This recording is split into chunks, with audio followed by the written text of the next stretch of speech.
Halo. Kali ini Pak Guru akan membagikan contoh soal seleksi kompetensi teknis pegawai pemerintah dengan perjanjian kerja atau PPPK beserta jawaban dan pembahasan. Fokus materi yang akan dibahas yaitu 1. Mengembangkan motivasi siswa. 2. Behavior modification, habit formation. 3. Prinsip-prinsip reward, punishment, dan reinforcement dalam pembentukan tingkah laku. 4. Desain pembelajaran. 5. Facilitating learning. Semoga contoh soal ini dapat menambah wawasan bagi kita semua. A. Materi mengembangkan motivasi siswa. 1. Seorang siswa menunjukkan ketekunan menghadapi tugas-tugas sulit tanpa dorongan dari guru atau teman. Namun, motivasi belajarnya menurun saat tidak ada fasilitas pendukung, seperti internet atau komputer. Berdasarkan teori motivasi, langkah apa yang paling sesuai untuk meningkatkan motivasi belajarnya? A. Memberikan penghargaan kepada siswa atas hasil tugas yang diselesaikan. B. Memfasilitasi pembelajaran dengan teknologi sambil mengajarkan kemandirian dalam belajar. C. Mengurangi kesulitan tugas agar siswa tidak merasa tertekan. D. Memberikan dorongan verbal secara terus-menerus untuk menyelesaikan tugas. Jawaban B. Pembahasan. Langkah yang paling efektif adalah memfasilitasi pembelajaran dengan teknologi sambil tetap mengajarkan kemandirian. Hal ini menggabungkan pendekatan motivasi ekstrinsik melalui fasilitas dan intrinsik dengan membangun kemandirian.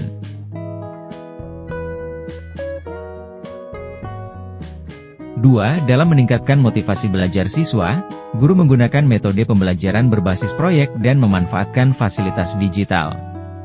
Mengapa pendekatan ini dianggap relevan dengan teori motivasi belajar menurut Sardiman? A. Karena metode ini mendorong siswa untuk bekerja secara mandiri dan meningkatkan minat mereka. B. Karena metode ini hanya mengandalkan fasilitas sebagai daya tarik utama belajar. C. Karena metode ini mengurangi tingkat kesulitan belajar untuk memudahkan siswa.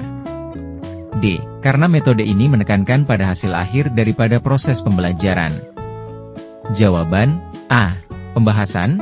Metode pembelajaran berbasis proyek mendorong siswa untuk bekerja mandiri dan meningkatkan minat mereka, yang sejalan dengan ciri-ciri motivasi belajar menurut Sardiman, seperti minat tinggi dan kemandirian.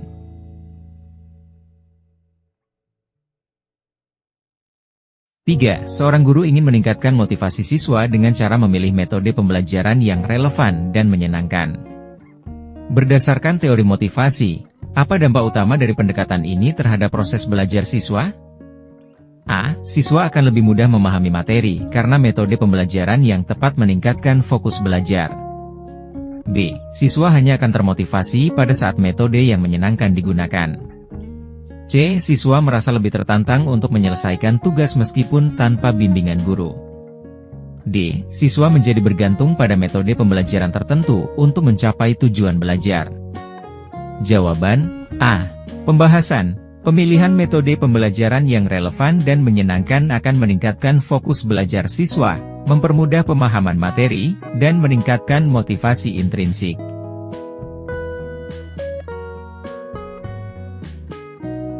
D. Materi behavior modification, habit formation. 4. Seorang siswa sering terlambat masuk kelas karena sulit bangun pagi. Guru memutuskan untuk memberikan poin tambahan jika siswa tersebut datang tepat waktu selama seminggu penuh.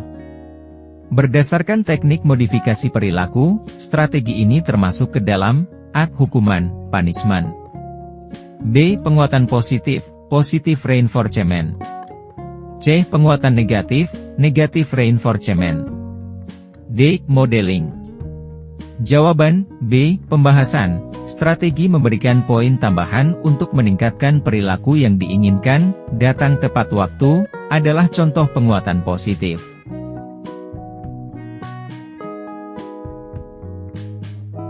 5. Seorang guru menggunakan jadwal penguatan intermiten dengan memberikan pujian acak kepada siswa yang berpartisipasi aktif dalam diskusi kelas. Mengapa pendekatan ini efektif dalam mempertahankan motivasi siswa untuk terus berpartisipasi? A. Karena siswa akan selalu mengharapkan pujian dari guru dalam setiap diskusi. B. Karena penguatan yang tidak terduga meningkatkan antusiasme siswa untuk berperilaku positif. C. Karena jadwal intermiten hanya berlaku pada awal proses pembelajaran.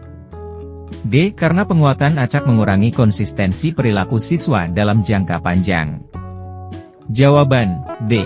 Pembahasan, jadwal penguatan intermiten efektif karena sifatnya yang tidak terduga, sehingga siswa tetap termotivasi untuk berperilaku positif dengan harapan mendapatkan penguatan.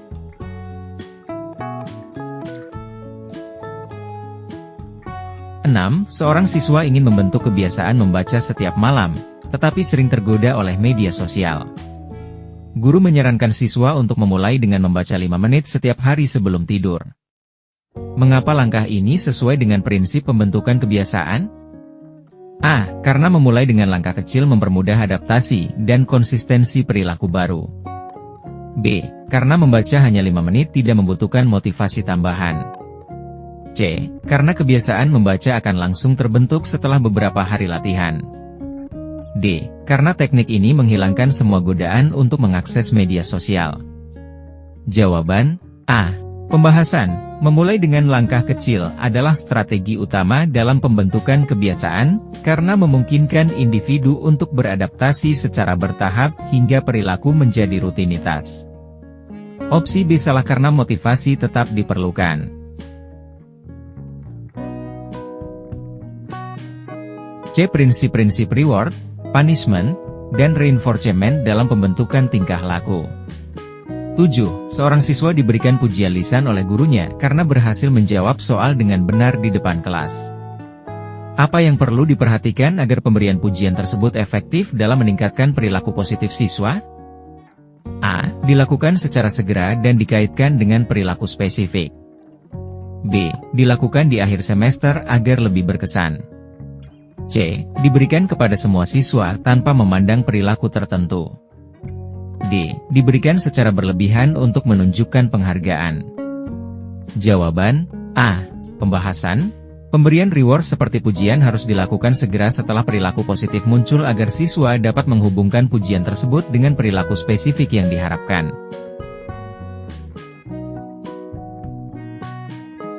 8. Seorang guru memberikan tugas tambahan kepada siswa yang tidak mengumpulkan pekerjaan rumah tepat waktu sebagai bentuk hukuman edukatif. Mengapa bentuk hukuman ini lebih efektif dibandingkan memberikan hukuman fisik? A. Karena tugas tambahan memperbaiki perilaku tanpa menimbulkan trauma psikologis. B. Karena hukuman fisik tidak lagi diperbolehkan dalam lingkungan pendidikan. C. Karena tugas tambahan akan membuat siswa terbiasa dengan kerja keras. D. Karena hukuman edukatif selalu menghasilkan efek instan pada perubahan perilaku. Jawaban A. Pembahasan, hukuman edukatif seperti tugas tambahan bertujuan untuk memperbaiki perilaku dengan cara yang konstruktif dan tidak merusak psikologi siswa, sehingga siswa merasa bertanggung jawab atas tindakan mereka. 9. Dalam sebuah kelas, guru menggunakan penguatan verbal dengan memuji siswa secara acak ketika mereka menunjukkan perhatian penuh saat pelajaran berlangsung. Apa dampak positif dari penguatan verbal acak ini terhadap perilaku siswa? A. Siswa menjadi lebih aktif dalam belajar karena merasa diperhatikan secara konsisten. B. Siswa hanya berperilaku baik saat mereka tahu akan mendapatkan pujian. C. Penguatan acak membantu mempertahankan perilaku positif secara jangka panjang. D. Siswa menjadi lebih tergantung pada pujian untuk berperilaku baik. Jawaban C. Pembahasan, penguatan verbal acak membantu mempertahankan perilaku positif secara jangka panjang karena sifatnya yang tidak dapat diprediksi, sehingga siswa terus termotivasi untuk berperilaku baik.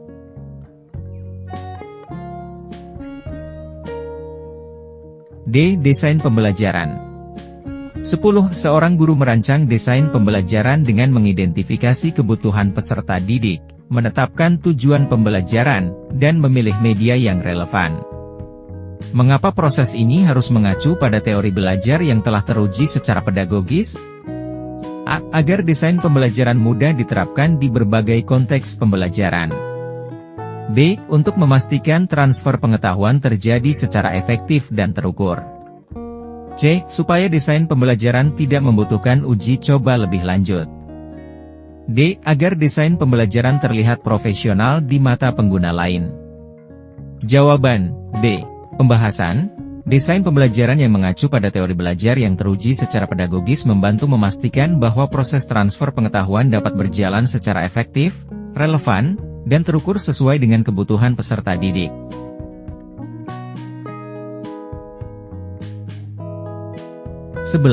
Dalam desain pembelajaran, salah satu fungsi utama adalah perencanaan yang melibatkan berbagai komponen seperti topik, tujuan, metode, dan media. Apa dampak jika salah satu komponen ini diabaikan dalam desain pembelajaran? A. Pembelajaran tetap berjalan dengan baik jika guru kreatif. B. Siswa akan mengalami kesulitan memahami materi secara menyeluruh. C. Guru akan membutuhkan lebih banyak waktu untuk persiapan teknis. D. Desain pembelajaran menjadi fleksibel tanpa komponen tersebut. Jawaban B. Pembahasan. Jika salah satu komponen dalam desain pembelajaran diabaikan, seperti tujuan atau media, proses belajar mengajar dapat kehilangan arah, sehingga siswa kesulitan memahami materi secara komprehensif.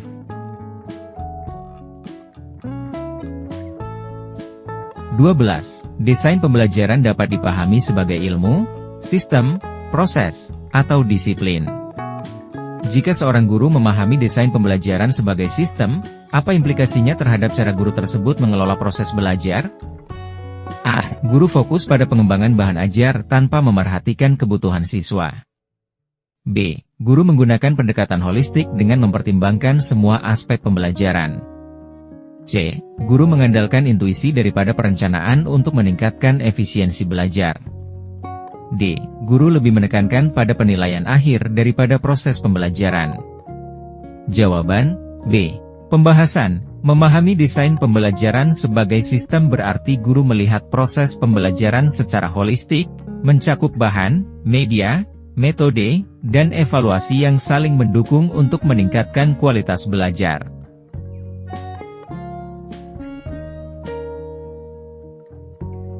E. Materi facilitating learning. 13. Seorang guru memutuskan untuk memfasilitasi diskusi kelompok siswa guna membahas suatu isu sosial yang kompleks.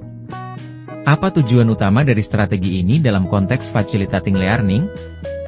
A. Meningkatkan kemampuan siswa dalam berbicara di depan umum.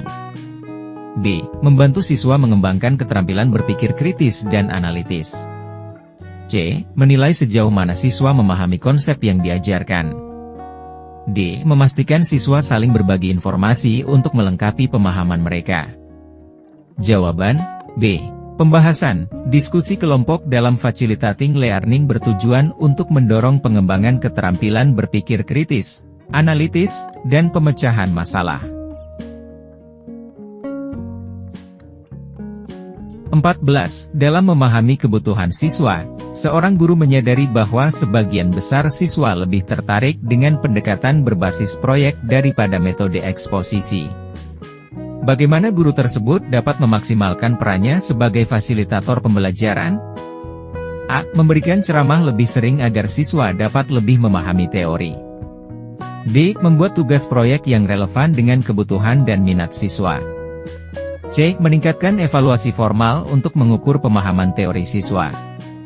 D. Menggunakan multimedia untuk melengkapi metode eksposisi yang digunakan. Jawaban B. Pembahasan. Memahami kebutuhan siswa berarti menyesuaikan metode pembelajaran dengan minat dan gaya belajar mereka. Dalam kasus ini, pendekatan berbasis proyek akan lebih efektif dibandingkan metode eksposisi yang bertentangan dengan preferensi siswa.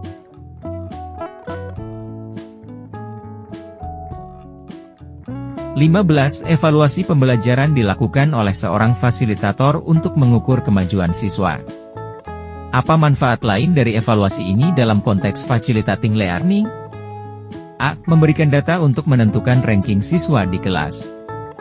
B. Mengidentifikasi kebutuhan siswa untuk menyesuaikan strategi pengajaran.